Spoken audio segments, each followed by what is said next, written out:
Torah et Société entament l'étude avec le grand rabbin Bernheim de la 5e paracha de la Torah, Chayei Sarah. Gilles Bernheim, bonsoir. Bonsoir.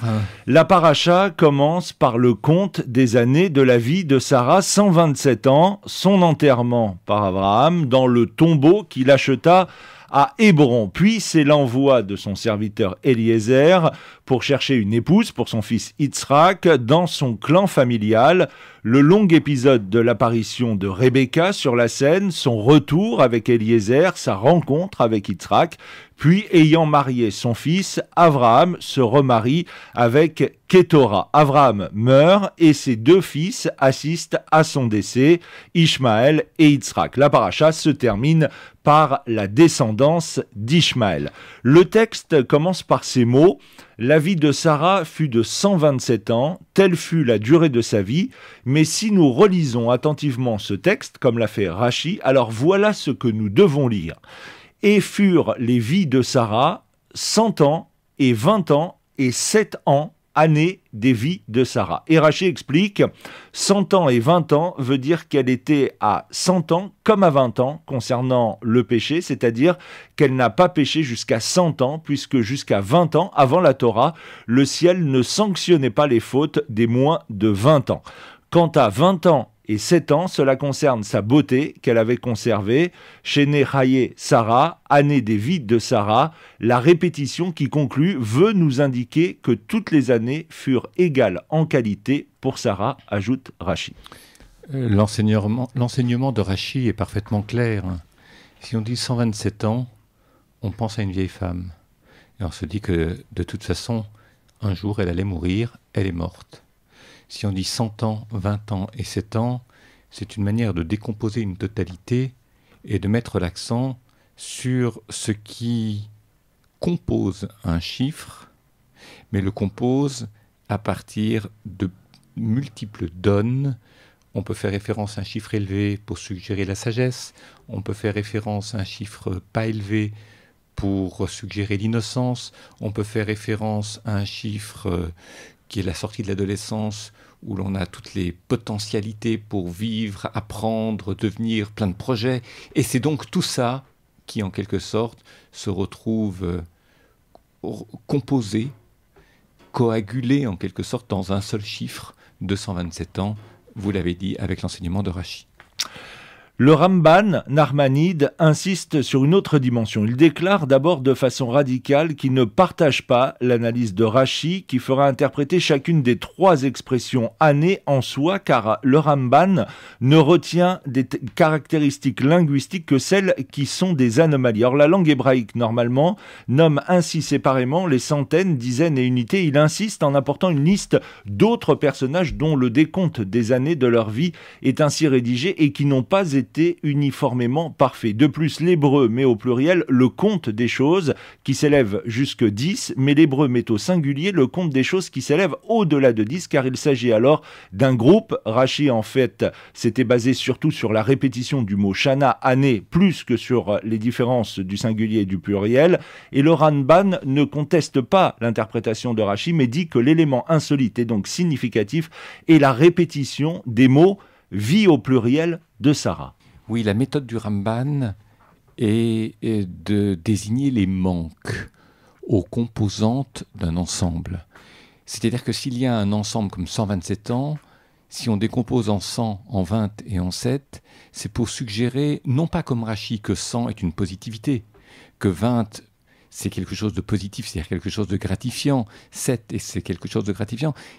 Nachmanide va nous enseigner qu'à 100, il manque quelque chose, qu'à 20, il manque quelque chose, qu'à 7, il manque quelque chose, mais que ce n'est que si l'on met tout ensemble que ces manques peuvent se combler, c'est-à-dire peuvent être complémentaires les uns aux autres. C'est ainsi que je comprends le texte du Ramban dont je me souviens. Il le fait à plusieurs reprises lorsqu'il s'intéresse à l'âge des personnages bibliques importants, et il dit que si la décomposition ne se fait pas comme pour Sarah, ici à 127 ans, c'est que les personnages n'avaient pas la force dans leur vie d'essayer de considérer leur manque de percevoir à un moment donné qu'ils ont des insuffisances afin de les compléter, afin de les parachever, afin d'être meilleurs. Ça, c'est la lecture que fait souvent le Ramban. Manque, insuffisance, s'appuyer sur un autre moment de sa vie. Par exemple, le Ramban dirait jusqu'à 100 ans il s'est passé telle chose, mais elle a pris conscience à 100 ans de quelque chose, qui lui manquait quelque chose, et dans les 20 années qui ont suivi, elle a essayé de réparer ce qui manquait dans les 100 premières années. Et dans les 7 dernières années, elle a jeté un regard sur l'ensemble des 120 premières années afin de compléter ce qui était manquant durant les 120 premières années. Ce qui est une lecture évidemment très différente de celle de Rashi, ne serait-ce que sur le plan de la méthode. Le Zohar, la mystique juive, insiste sur la description de cette lutte si longue pour le couple, Abraham-Sarah, de parvenir à avoir des enfants. La Shekhinah, la présence divine, ajoute le Zohar, ne règne vraiment en plénitude que lorsque l'homme se marie et parvient à avoir des enfants. Le Zohar reconnaît même la douleur intense, dramatique et effective du manque dans une expression dramatique dans son image. Tout homme qui n'a pas d'enfant est dans la situation d'un mort, dit le Zohar. Bon, c'est une parole qui est extrêmement cruelle pour ceux qui n'ont pas d'enfants. Il y a des gens qui n'ont pas d'enfants et qui réalisent une vie formidable, qui ont une force de vie en eux, qui, n'ayant pas d'enfants, trouvent des espaces d'expression, des terrains d'action où ils transmettent tout ce qu'ils auraient pu transmettre à un ou des enfants, mais parfois ils le transmettent à l'échelle 1000, à l'échelle 100, à l'échelle 10, c'est-à-dire beaucoup plus encore, au centuple, au millième, au millionième de ce qu'ils auraient pu transmettre à un seul enfant. Ceci étant, lorsque le Zohar s'exprime de la sorte, c'est aussi pour dire, à propos des personnages bibliques, qu'il n'est pas donné à un personnage illustre d'avoir comme ça un enfant. On a dans le récit biblique plein de lignes généalogiques, de versets, où la généalogie nous rappelle que tel eut X enfants, tel autre en eut Y, des enfants dont on ne sait rien, dont les noms se perdent dans le texte biblique, nous deviennent totalement étrangers, sur lesquels les commentateurs ne enseignent rien. Lorsqu'on regarde Abraham, qui a eu tant de mal à avoir des enfants, ou un enfant Isaac, lorsqu'on regarde Isaac, lorsqu'on regarde Jacob et leurs difficultés, Joseph avec Rachel, leurs difficultés à avoir un enfant, on se dit que ces hommes méritaient d'avoir un enfant dès lors qu'ils en faisaient quelque chose. C'est-à-dire qu'auparavant, on leur demande d'être capables d'assumer des tâches extrêmement lourdes, de sorte que lorsqu'ils auront un enfant, la transmission de cette responsabilité, la transmission de cette compétence difficilement, longuement, douloureusement acquise, cette compétence, eh bien, ils sauront la transmettre à leurs enfants. C'est ce que j'ai souvent pensé à propos des patriarches qui sont pleinement pères avant d'avoir des enfants. Alors qu'il y a, dans d'autres circonstances, et je pense à Noé, je pense à Lot, je pense à des tas d'autres personnages bibliques, qui sont pères sans aucune compétence. Et Abraham, Isaac et Jacob devront d'abord avoir les compétences, et ensuite la paternité leur sera donnée, de manière à ce qu'ils en fassent le meilleur usage. C'est ainsi que l'on présente les personnages bibliques. Alors la paracha en elle-même est une grande méditation sur l'âge. Le Zohar la prolonge sur cette voie. Le premier mot, Vaïyu, a comme valeur numérique 37, qui est le nombre d'années atteint par Yitzhak lors du sacrifice. Ce sont les seules 37 années de vrai bonheur de la vie de Sarah sur les 127. 90 années de privation douloureuse ensuite. Ce fut la vie heureuse avec l'époux et l'enfant. Pourtant, pas dans les 10 premières années, ce furent encore des années terribles, car l'un des fils d'Abraham, Ishmaël, voulait tuer l'autre. Seulement ensuite, après l'éloignement d'Ishmaël, Sarah a vraiment vécu. Ceci nous apprend autre chose, dit le Zohar, alors que les hommes moyens franchissent des stades et ne s'améliorent plus après l'âge de 70 ans, il n'y a pas de telle limite pour les tzadikim et ils montent de degré en degré chaque jour, quel que soit leur âge. Permettons-nous d'ajouter que la fin de vie, la disparition de Sarah s'inscrit juste après l'épreuve de la Kedat Yitzhak, de la ligature d'Isaac, ce qui fait dire à certains Chazal, à des sages d'Israël, dans leurs commentaires, qu'elle en est morte de chagrin. C'est-à-dire qu'elle a pensé qu'Isaac avait été sacrifié. Et puis, les dernières années de sa vie furent celles avec Isaac, c'est vrai. Ses relations avec Agar et Ishmaël sont mauvaises. Elle en gardera non pas de l'orgueil d'avoir chassé l'autre femme et l'enfant, non pas un sentiment de supériorité, mais une grande tristesse. C'était parce que le renvoi d'Agar et d'Ishmaël marque une forme d'échec. Il ne faut quand même pas oublier que c'est elle qui a poussé Abraham dans les bras d'Agar, si vous me permettez l'expression. Et que si elle n'avait pas présenté Agar à Abraham, il n'y aurait pas eu de rival. Donc, ce qui est une initiative de sa part s'avère être un échec au terme. Alors, si l'on cumule, son impossibilité d'avoir des enfants, 2, l'épreuve douloureuse et l'échec de la relation avec Agar, 3, elle est morte parce qu'elle a cru que son fils était mort, il ne reste qu'une période très courte à l'échelle de 120 ans où elle a vécu avec Isaac. Ceci dit, les relations entre Sarah et Isaac, entre Sarah et Yitzhak, sont très très peu présentes dans le texte. On nous raconte très peu de choses sur les relations entre la mère et le fils. Autant on va nous parler des relations entre Rebecca et Jacob, et accessoirement Ésaü, autant il sera très peu question, il y a très peu d'informations dans le texte biblique sur le vécu commun entre Isaac et sa mère Sarah. C'est aussi le signe, selon certains midrashim, qu'elle pressentait le tragique et qu'elle n'était, pas totalement remise de l'épreuve que constituait pour elle le renvoi d'Agar, parce que renvoyer quelqu'un, c'est aussi s'en faire une ennemie, et de cet ennemi va naître Ishmaël avec toutes les conséquences et les crises qui naîtront de la relation entre Ishmaël et Isaac. Elle n'est pas inconsciente et elle sait que de son choix premier, rapprocher Agar d'Abraham, à terme, naîtront des conflits entre Isaac et Ishmaël, les fils. C'est lourd à porter. Je ne dis pas que le destin est tragique, mais il y a beaucoup de drames dans la vie de Sarah. Elle est extraordinairement dévouée. C'est une femme qui était prophétesse avant son mari.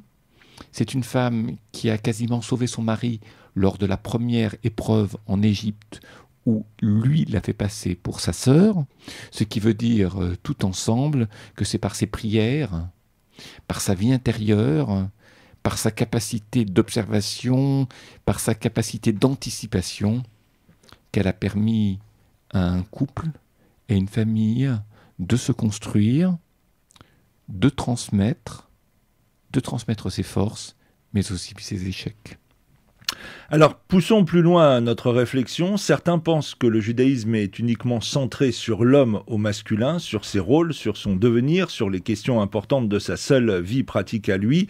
Avec ces parachas, ils auront compris leur erreur. Le parcours existentiel spécifique de la femme est enseigné dans ses aspects les plus profonds, ceux qui sont souvent étrangers à la compréhension immédiate de l'homme et dans ses dimensions les plus élevées. Que se passe-t-il pour Abraham après le décès de Sarah ? Le traité Sanhédrin décrit précisément la situation, ne peut pas ressentir ce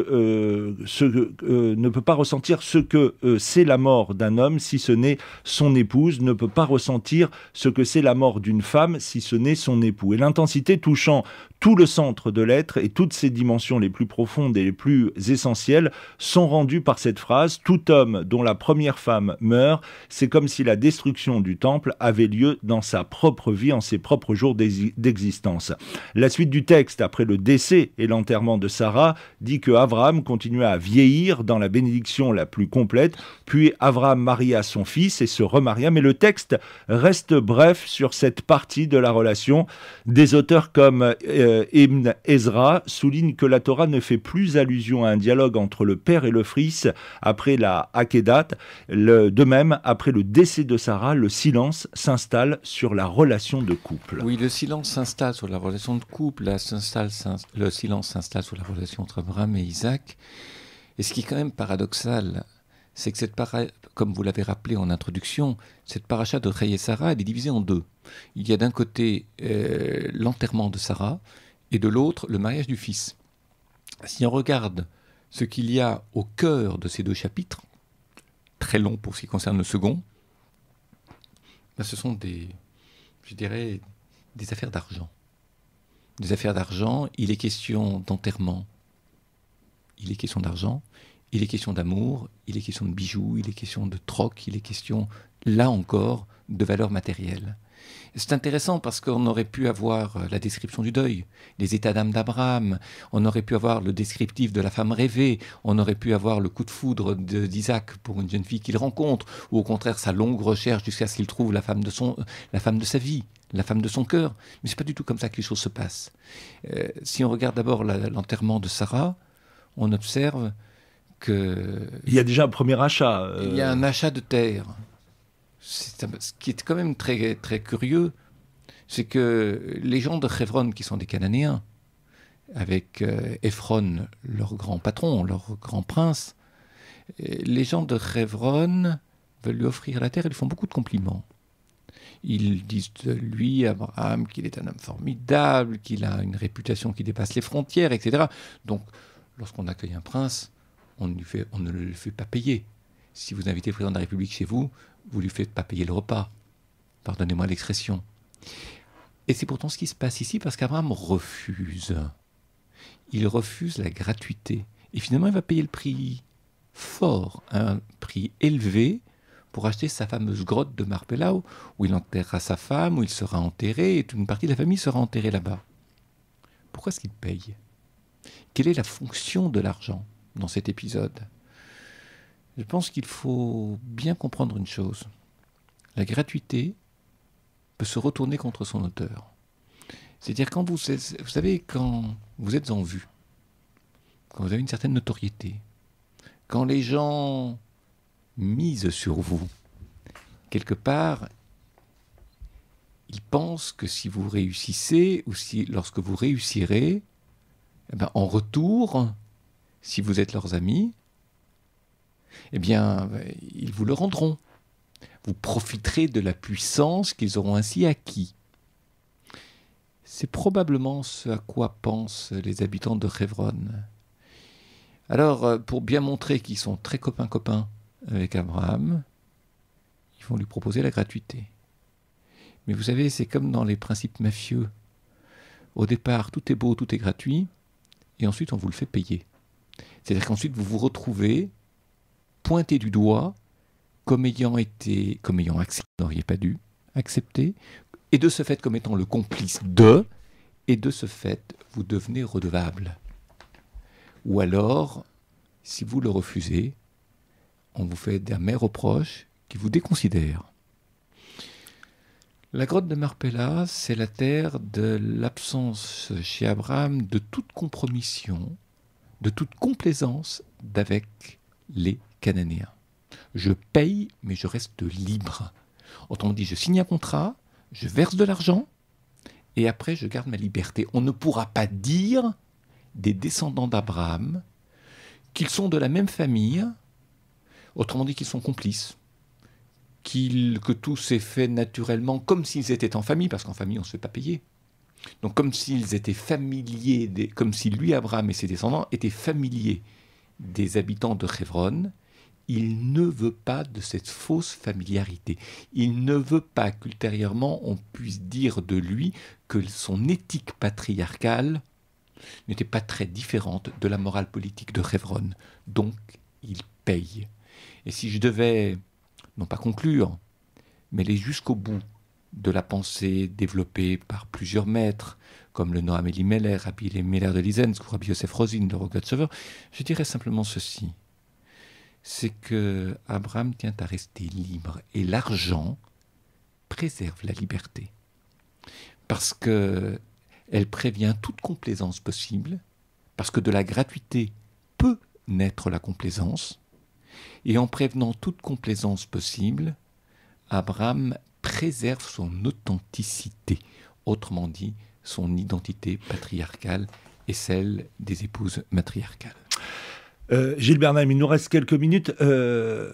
Sur ce problème, qui n'est pas un problème en soi, mais sur cette relation entre argent et Torah, il y a plusieurs épisodes tout au long de l'histoire juive où l'argent a un rôle essentiel. Vous parliez à l'instant du fait de garder sa liberté quand on paye les choses. Force est de constater que dans le judaïsme, et aujourd'hui un peu plus, cette notion de liberté s'est un peu perdue, et qu'aujourd'hui, on a plus l'impression que l'argent est une nouvelle idole pour beaucoup. L'argent est une idole à partir du moment où celui qui le possède considère qu'avec l'argent, il peut acheter tout le monde. Il peut tout se payer. Il peut se payer des hommes, il peut se payer une situation, il peut se payer une position, il peut en quelque sorte manger le monde, c'est-à-dire s'approprier une part du monde et par là même en chasser d'autres. Comme on le dit souvent, il y a des gens qui, parce qu'ils ont beaucoup d'argent, s'imaginent que tout leur est dû, que tout est possible et qu'ils peuvent tout acheter, y compris les consciences. Là, nous sommes aux antipodes de la réflexion biblique. Si j'avais dû donner un autre exemple, j'aurais simplement rappelé ce qui s'est passé en Égypte. En Égypte, les premiers-nés constituaient une caste à part. Ils devenaient les héritiers du pouvoir impérial en Égypte. Or, avec le rachat du premier-né, le Pidyon Aben, se joue quelque chose de tout à fait différent, comme l'enseignent certains maîtres. À savoir que le premier-né n'appartient pas au père. Il appartient à quelqu'un qui ne fait pas de politique, quelqu'un qui ne fait pas de commerce, quelqu'un qui n'exerce pas une puissance sur les autres, mais quelqu'un qui transmet, quelqu'un qui recherche la paix, c'est-à-dire qui apaise les tensions, qui résorbe les tensions. En réalité, quelqu'un qui n'est ni dans les conflits, ni dans la puissance, mais qui est ailleurs, afin de rendre la puissance supportable et résoudre les conflits humains. C'est le Cohen. Que doit faire le père avec son premier fils né? Il doit le racheter au Cohen parce que le fils ne lui appartient pas à lui, et il doit donc intégrer, en donnant cette somme d'argent au Cohen, la part de non-puissance, la part de non-violence, la part aussi de détachement que tout être humain doit avoir à l'égard de la puissance, de la violence et du règne de l'argent dans une société. Et tout ça, c'est ce qui caractérise le Cohen. Autrement dit, en donnant cet argent au Cohen, il s'identifie, le père, s'identifie un peu au Cohen, il prend sur lui, non pas d'être Cohen, mais d'assumer les particularismes du Cohen lorsqu'il aura à se comporter avec son fils de manière non puissante, non appropriante, et en y introduisant la légitimité basée sur la justice. L'argent, ici, vient libérer des idoles. Il n'achète pas son fils au Cohen pour en faire sa propriété. On part du principe que jusque-là, il était tenté de se l'approprier, et en l'achetant au Cohen, il récuse pour toujours cette tentation. Les gestes viennent libérer précisément de tentations qui sont tellement courantes, tellement constantes chez l'humain, qu'il faut un geste pratique. Je vous donne encore un dernier exemple pour conclure. Lorsque l'on parle de la loi du talion œil pour œil, dent pour dent, en réalité, il ne s'agit pas de crever un œil à celui qui l'a crevé. Il s'agit de réparer avec de l'argent les préjudices que l'on peut calculer à partir de l'usage que la victime aurait fait de son œil. Bon, et c'est aussi fonction de son métier, de son âge, de sa situation de famille, etc. Ce qui veut dire que l'argent, ici, dans la fausse loi du talion, a pour fonction de se substituer aux passions, au désir de vengeance, au désir d'humilier l'autre et de lui faire ce qu'il nous a fait, afin de rendre le monde viable, légitime, équitable, et où chacun garde une part de son honneur et préserve ses capacités à être homme aussi utile que peut se faire pour les autres. Voilà, sur plusieurs exemples, la fonction de l'argent dans la Torah: résorber les tensions, préserver d'un trop-plein de puissance, d'un trop-plein d'émotions qui conduit à la vengeance. Autrement dit, mettre à distance de la vie d'une société tout ce qui, en termes de violence, peut la détruire. On en est un peu loin aujourd'hui. Gilles Bernheim, je vous remercie et on se donne rendez-vous la semaine prochaine pour un nouveau numéro de Torah et Société.